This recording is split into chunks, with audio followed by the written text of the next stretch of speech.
వీటన్ news కి స్వాగతం.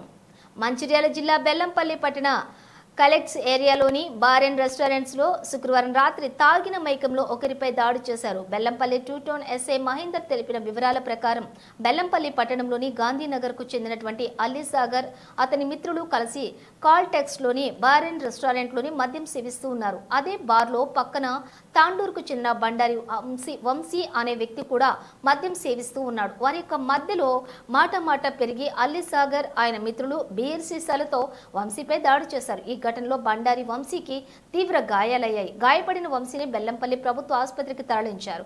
బాధితుడు ఇచ్చిన ఫిర్యాదు మేరకు కేసు నమోదు చేసి దర్యాప్తు చేస్తున్నామని చెప్పి బెల్లంపల్లి 2 టౌన్ ఎస్ఐ మహేందర్ తెలిపారు.